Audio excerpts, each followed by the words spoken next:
ओम नमः शिवाय। महादेव की कृपा आप सभी पर हमेशा बनी रहे। आप सभी का स्वागत है हरि का पंचांग चैनल पर। आइए शिव की कथा सुनते हैं। सोमवार का दिन बहुत ही पवित्र दिन है। वैसे तो सभी दिन पवित्र होते हैं, परंतु महादेव का दिन है। तो आइए भृंगी की कथा सुनते हैं। उसके पश्चात आप सोमवार की व्रत कथा भी अवश्य ही सुनिए। महादेव की गणों में एक है भृंगी। एक महान शिव भक्त के रूप में भृंगी का नाम अमर है।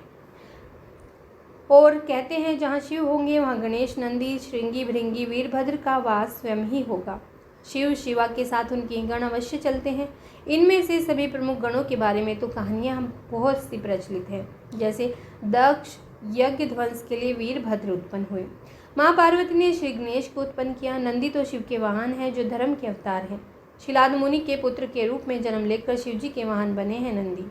आपने यह सब कथाएं बहुत सुनी होंगी, परंतु क्या प्रमुख शिवगण भृंगी की कथा आपने सुनी है? भृंगी की खास बात यह है कि उनके 3 पैर हैं। शिव विवाह के चली बारात में उनका जिक्र मिलता है। बिनुपद होए कोई बहुपद बाहु, यानी शिवगणों में कई बिना पैरों के थे और किसी के पास कई पैर थे। ये पद तुलसीदास जी ने भृंगी के लिए ही लिखे हैं। भृंगी के 3 पैर कैसे हुए, इसके पीछे की कथा है। आइए उमा शंकर के बीच में कितना प्रेम गहरा है वह भी इसको दर्शाता है। भृंगी की एक अनुचित जिद है की वजह से सदाशिव और जगदम्बा को अर्धनारीश्वर रूप धारण करना पड़ा था। भृंगी महान शिव भक्त थे। सदाशिव के चरणों में उनकी अत्यधिक प्रीति थी। उन्होंने सपने में भी शिव के अतिरिक्त किसी का ध्यान नहीं किया था। यहाँ तक कि वह जगत जननी माँ पार्वती को भी सदाशिव से अलग मानते थे। शिवस्य चरणम केवलम, इस भाव से हमेशा शिवजी की सेवा करते थे।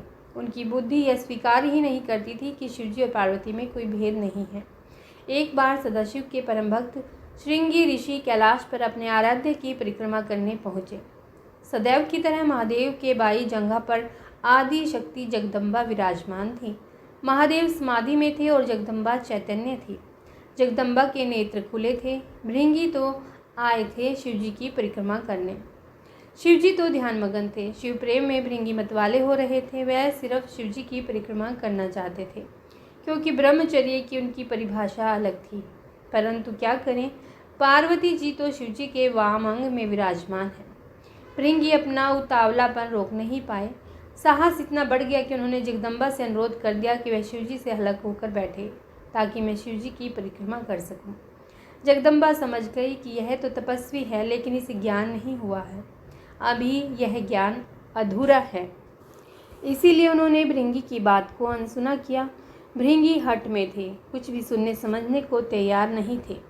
फिर से पार्वती जी से कहा कि आप कुछ देर के लिए हट जाएं, मैं परिक्रमा कर लूं। माँ पार्वती ने इस पर आपत्ति की और कहा कि अनुचित बात मत करो।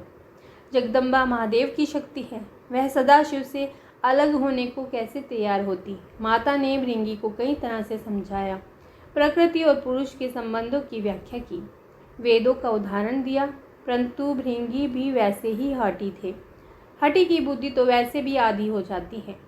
माता द्वारा दिए ज्ञान उपदेश उनके विवेक में उतरे ही नहीं। उनकी बुद्धि सृष्टि के इस रहस्य को समझने के लिए तैयार ही नहीं हुई। उन्होंने शिव की परिक्रमा करने की ठान रखी थी। माता ने सोचा इस ज्ञानी को कुछ भी समझाने का लाभ नहीं, इसे अनदेखा ही कर देना चाहिए। माता शिवजी से अलग हुई नहीं। भृंगी ने भी हठी पार रखा था। अपने मन की करने के लिए एक योजना बना ली। भृंगी ने सर्प का रूप धारण किया और शिवजी की परिक्रमा करने लगी। सरकते हुए वह जगदम्बा और महादेव के बीच से निकलने का यत्न करने लगी। उनकी इस धृष्टता का परिणाम हुआ कि शिवजी की समाधि भंग हो गई। उन्होंने समझ लिया कि मूर्ख जगदम्बा को मेरे वाम अंग पर देखकर विचलित है, वह दोनों में भेद कर रहा है। इसे सांकेतिक रूप से समझाने के लिए शिवजी ने तत्काल अर्धनारीश्वर स्वरूप धारण कर लिया। जगदम्बा अब उन्हीं में विलीन हो गई थी। शिवजी दाहिने भाग से पुरुष रूप में और बाएं भाग से स्त्री रूप में दिखने लगे। अब तो भृंगी की योजना पर पानी फिरने लगा। हठी का हट तो भगवान से भी ऊपर जाने लगता है। भृंगी ने इतने पर भी हिम्मत नहीं हारी। उन्हें तो बस शिवजी की ही परिक्रमा करनी थी। अपनी जिद पूरी करने के लिए एक और मूर्खतापूर्ण प्रयास किया। अब भृंगी ने चूहे का रूप धारण कर लिया। चूहे के रूप में प्रभु के अर्धनारीश्वर रूप को कुतर कर एक दूसरे से अलग करने की चेष्टा करने लगे। अब यह तो अति हो गई। शिव भक्त भृंगी की धृष्टता को लगातार सहन करती आ रही जगदम्बा का धैर्य खत्म हो गया। उन्होंने भृंगी को श्राप दिया, हे भृंगी, तू सृष्टि के आदि नियमों का उल्लंघन कर रहा है। यदि तू मातृशक्ति का सम्मान करने में अपनी हेठी समझता है तो अभी इसी समय तेरे शरीर से तेरी माता का अंश अलग हो जाए।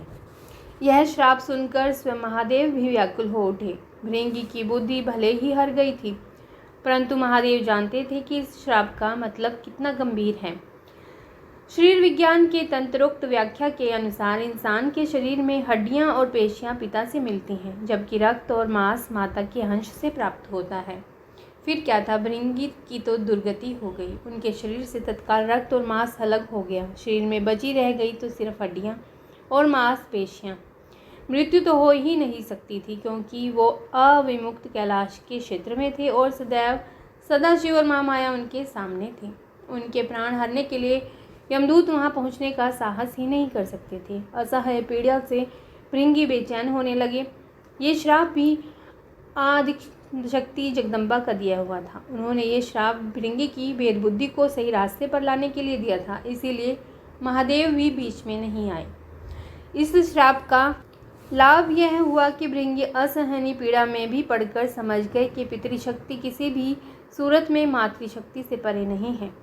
माता और पिता मिलकर ही इस शरीर का निर्माण करते हैं, इसीलिए दोनों ही पूज्य हैं। इसके बाद भृंगी ने असह्य पीड़ा से तड़पते हुए जगदम्बा की प्रार्थना की। माता तो माता होती है। उन्होंने तुरंत उन पर कृपा की और पीड़ा समाप्त कर दी। माता ने अपना श्राप वापस लेने का उपक्रम शुरू किया, लेकिन धन्य थे भक्त भृंगी भी। उन्होंने माता को श्राप वापस लेने से रोका। भृंगी ने कहा, माता, मेरी पीड़ा दूर करके आपने मेरे ऊपर बड़ी कृपा की है, परंतु मुझे इसी स्वरूप में रहने दीजिए। मेरा यह स्वरूप संसार के लिए एक उदाहरण होगा। इस सृष्टि में फिर से कोई मेरी तरह भ्रम का शिकार होकर माता और पिता को एक दूसरे से अलग समझने की भूल नहीं करेगा। मैंने इतना अपराध किया, फिर भी आपने मेरे ऊपर अनुग्रह किया है। अब मैं एक जीवंत उदाहरण बनकर सदैव आपके आसपास ही रहूँगा। भक्त की यह बात सुनकर महादेव और जगदम्बा दोनों पुलकित हो गए। अर्धनारीश्वर स्वरूप धारण किए हुए है माँ जगदम्बा और पिता महादेव ने तुरंत भृंगी को अपने गणों में प्रमुख स्थान दिया। भृंगी चलने फिरने में समर्थ हो सके, इसलिए उन्हें तीसरा पैर भी दिया। तीसरे पैर से वे अपने भार को संभालकर शिव पार्वती के साथ चलते हैं। अर्धनारीश्वर भगवान ने कहा, हे भृंगी, तुम सदा हमारे साथ रहोगे। तुम्हारी उपस्थिति इस जगत को संदेश होगी कि हर जीव में जितना अंश पुरुष का है उतना ही अंश नारी का है। नारी और पुरुष में भेद करने वाले की गति तुम्हारे जैसे ही हो जाती है। पुरुष और स्त्री मिलकर संसार को आगे बढ़ाएं, दोनों बराबर अंश के योगी हैं। यही सिद्ध करने को मैंने अर्धनारीश्वर रूप धरा है। स्त्री पुरुष दोनों का अपना स्थान है, अपना अस्तित्व है। इसे नकारने वाले को शिव शिवा दोनों में से किसी की भी कृपा प्राप्त नहीं होती। यह जीव मृत्युलोक में सदा शिव शिवा की कृपा के लिए तरसता ही रहता है। भृंगी को वो पद प्राप्त हुआ जिसे हासिल करने के लिए इंद्र आदि बड़े बड़े देवता भी लालायित रहते हैं। संसार को मैथुनी सृष्टि की व्यवस्था शिवजी ने दी है, इसीलिए उन्होंने सबसे पहले ब्रह्मा को अपना अर्धनारीश्वर स्वरूप दिखाया। उसे देखकर ही ब्रह्मा ने नारी की कल्पना की, नारी और पुरुष के संयोग से सृष्टि रचना की व्यवस्था दी, अर्थात नर नारी मिलकर सूक्ष्म ब्रह्म की तरह सृष्टिकर्ता हो जाते हैं। फिर शिव ने जगदम्बा के साथ विवाह व्यवस्था दी। सर्वप्रथम विवाह शिव और जगदम्बा का ही हुआ है। तो बोलिए जय महाकाल। ओम नमः शिवाय। महादेव और पार्वती माता की जय।